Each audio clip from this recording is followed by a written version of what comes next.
Chips. Hey everyone, here's Bogdan from Shift Studios. We're back today with another tutorial for the Halloween series, and today we're working on some spooky props for our scene. So let's get to work.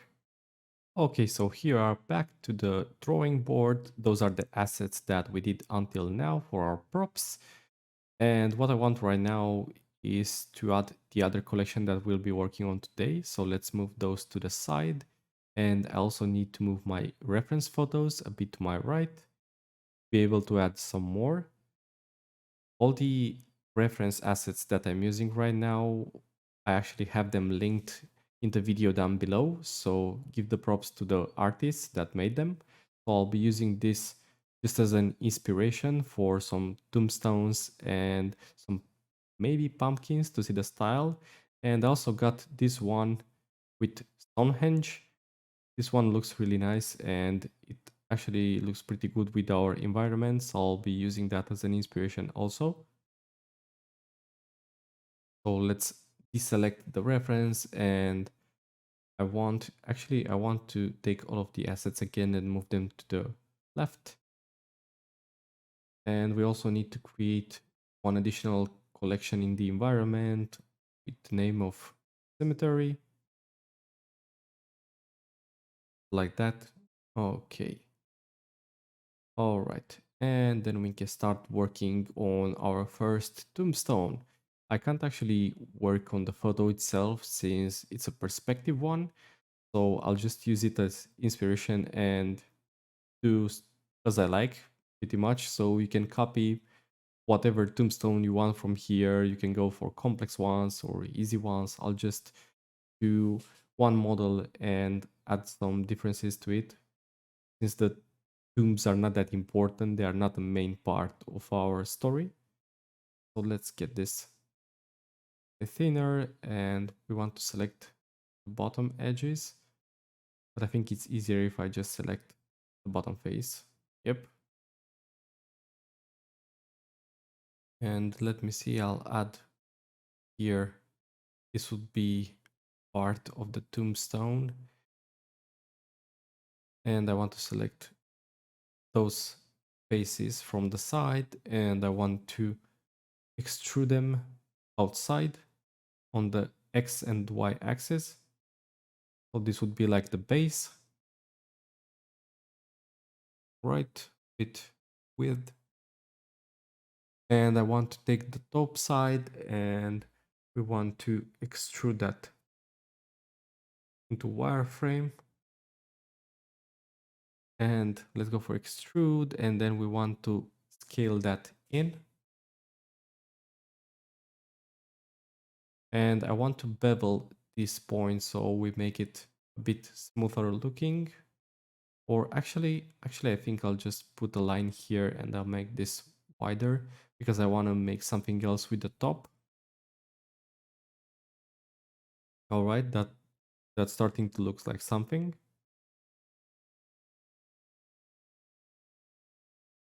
I'll also take those faces. I want to select them and for now I want to extrude them and scale them on the x-axis and also on the z-axis. All right, so this looks like a crown. And I need to select the vertices on this side and on the other and take them a bit up around this point. Let's go back to solid and I think I'll actually select all of those faces also and the back ones too.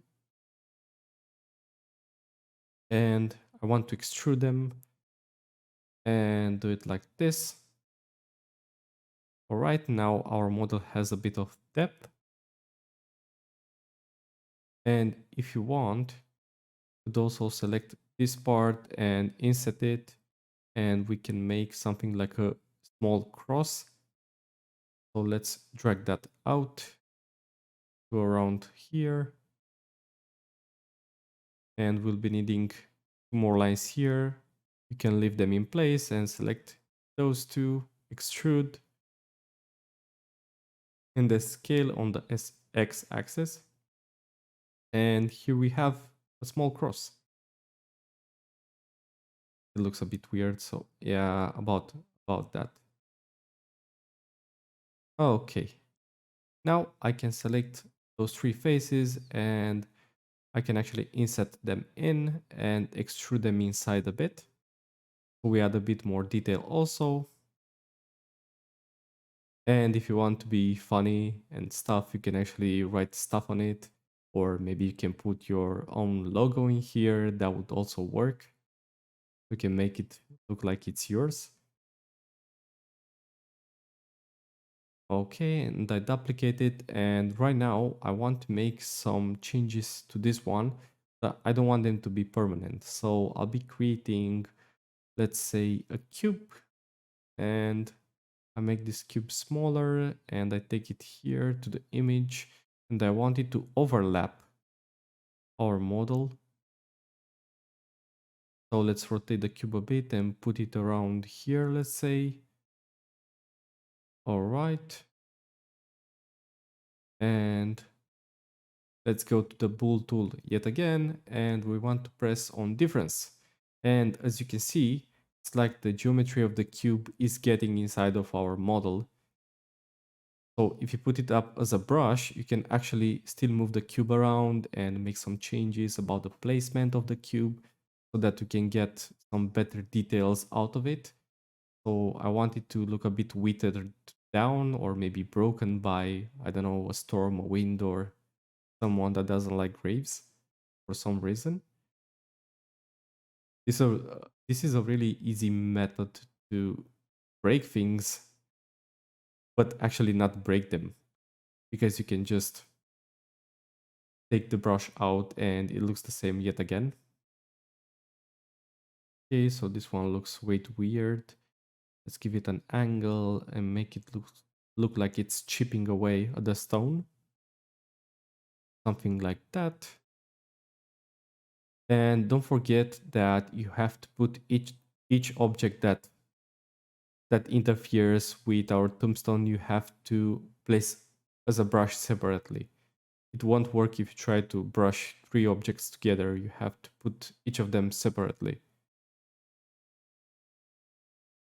All right, let's select those two and the tombstone, and you can apply the brush. And if you do apply the brush, you can take that back.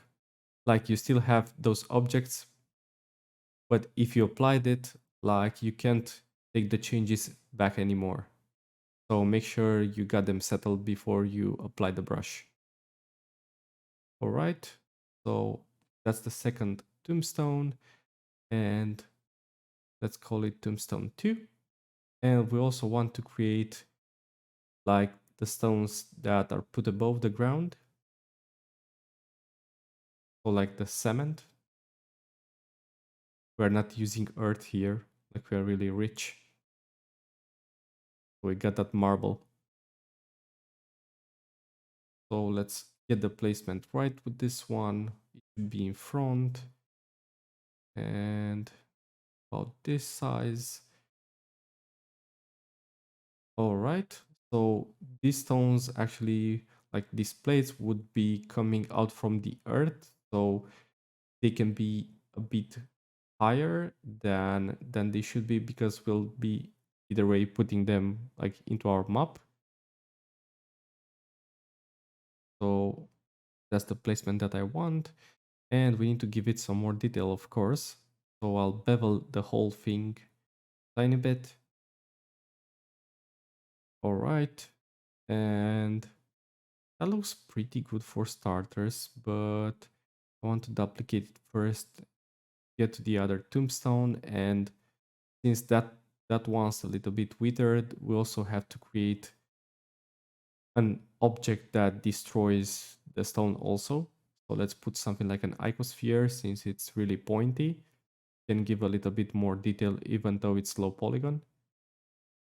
Let me get it around here. All right, that could look pretty good. And let's duplicate it and set it here. And let's see how they would look. Okay, the second one looks a bit weird. We want to move that to the actual corner, and let's try again. Okay, that looks better. Now we have pretty nice geometry of stuff that got, well, deteriorated or hit by something. And I also want to select the face from inside for this one, and then I want to extrude it a bit inside. Or maybe I'll go to the outside. Yeah, that looks better. And let's do it for the other one that's still intact. So inset and then extrude out.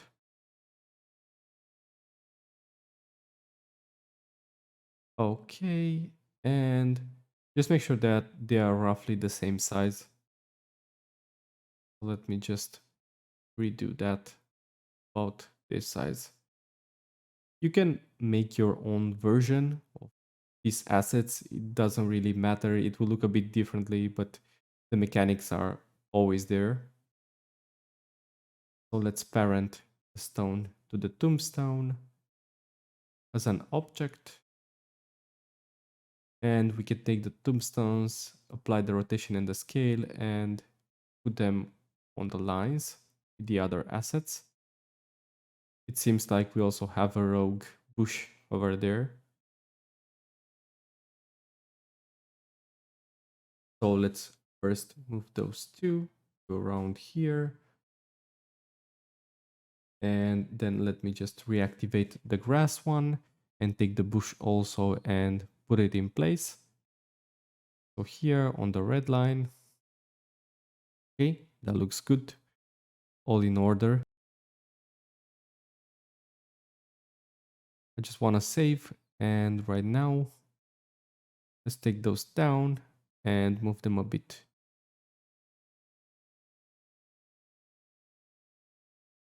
Now, let's create the additional asset. I want to create a cylinder, just 6 vertices, and let's make it smaller and take it here.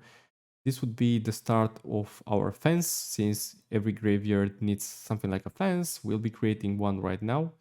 And don't bother, this would be created from sticks, so it won't be something really hard. So let's create a couple of them. So this one would be the first one. I don't want them to be really strict, so this would be a wooden fence, and I want it to look like it was made in a clumsy way.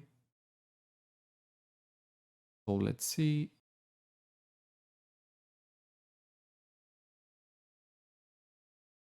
All right, this is our first stick that we're using.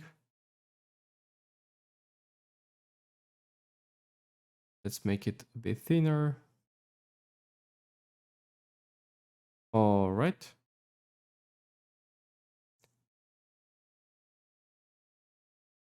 So I'll be actually using again my really powerful spells to speed this up, since what I'll be doing is creating more sticks and then putting them all together. So I'll see you in a couple of seconds.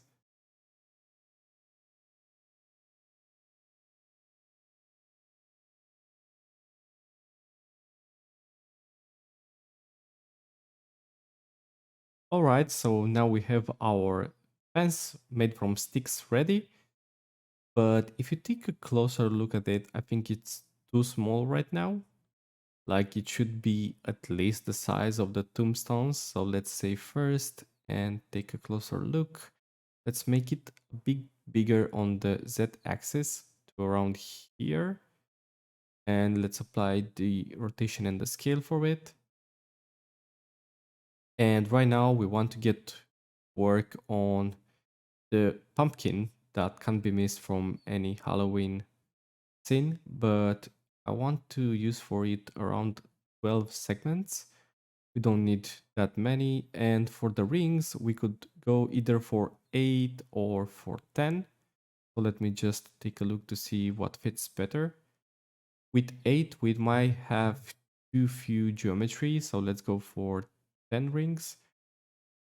And before we get started, let me just rename the assets that we created. So this one would be fence, and this one would be pumpkin.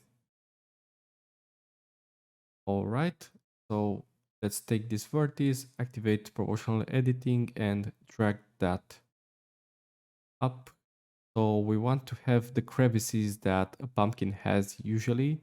If you take a look, like the tail of the pumpkin and like the bottom of it are actually going inside, so they are not completely flat. So let's do that detail first. I want this vertex up and smaller radius, so around here. And we have to do pretty much the same thing for the top vertex. Okay, take this down also. Let me take a look. All right. And now we select the top one, top vertex, and the bottom one, and we actually delete them. So yeah, we actually want to select every second edge. So if you select this as the first, then you go to the second, and then you want this one, that one, every other edge basically. And after you select all of them, you want to scale them in without the proportional editing though. So let's scale those in to around this size and then bevel them, create the detail that the pumpkin has. And we also have to select the other edges that we didn't before. So let's get those going also. Don't forget the back of the pumpkin if you still have it half in the reference as I do. So let's bevel that also. And as you can see, we actually changed the geometry at the top of things. So right now, let's take the pumpkin out. And we need to recreate the faces that we have here. So let's go to edit mode, edge mode, and select this one and extrude, then scale in. All right, let's get that up and then scale in again. And then press F for fill. And that would work just fine for the bottom. You can try to scale again in, but it might look a bit weird if you go too much. And you want to pull that out a bit. So this would be like the bottom of the pumpkin. And I want this extra detail. Maybe get it a bit twisted or... Okay, just scale it in like that. So it looks like it's withered right now. So we have to do almost the same to the top, but we'll be adding the tail here. So let's scale those in, then get them down. And then we want to scale them in again. And then right now we can take those up and then extrude yet again. And we can give it an angle and take them to the right and scale, extrude. We can keep doing the extrusion yet again and again if you want to make like this part bigger. So let's take it around here. I'll just use a really small one. I don't need a big tail for the pumpkin. This is just a tiny detail. You can also twist it or do some things with it, but this looks just fine. So what we want to focus on, we want to carve the pumpkin. So how we do that actually?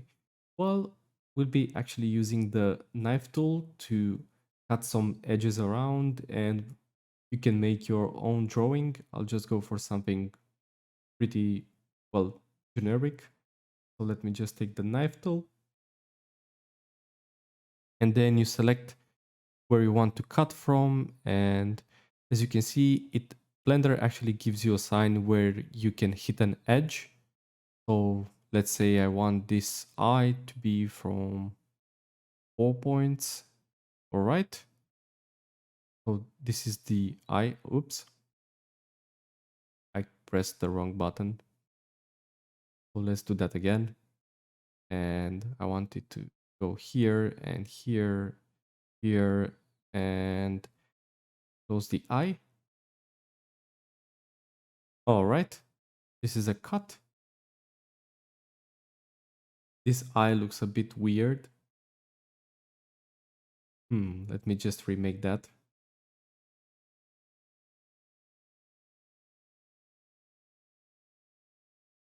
So I'll go from this point around here, here, down again, and here. Okay, so this side looks better. So let's try to replicate it on the other side. They don't have to be the same, actually. You don't need symmetry for something that should look like it's been carved. So this is the second eye. And if you want, actually, you can just move the vertices normally if they are on an edge. So you can modify actually the vertices that you placed on an edge. Like the upper ones, if you take a look at them, they are not on any edge, so it won't work if you try to edge slide them. Okay, let's go back to the knife tool, and now we want to make a creepy smile, our favorites. So let's go to here, and I want to create some different shaped teeth for this pumpkin. So let's go here and back to the bottom, and let me actually just speed this up a bit so you can see the drawing that I've created. So see you in a couple of seconds.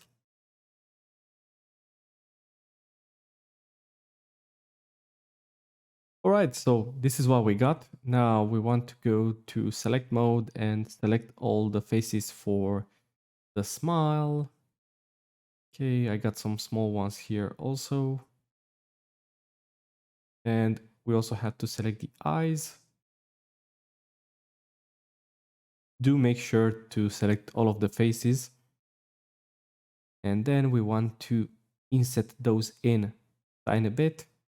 And then we want to extrude them, of course. All right, that looks pretty nice already.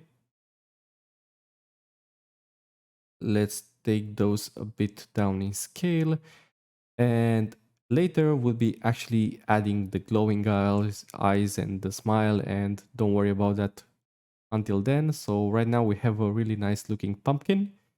And if you want, you can create some other pumpkins that you can carve yourself.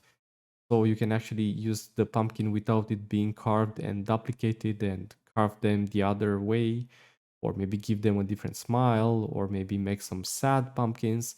But I'll just settle for this one, and I'll duplicate it and maybe squash it a bit and rotate it in the scene. I know, I'm lazy. But we have so much work to do here, and this is just a small detail. Okay, so this one is slightly different shaped. And this should be good. Alright, we got our pumpkins going. Alright, so this is it for today. On the next tutorial, we'll be focusing on wrapping up the props, and then we have to go through the map also. So if you liked it, please like, share, subscribe, and I'll see you there. Bye.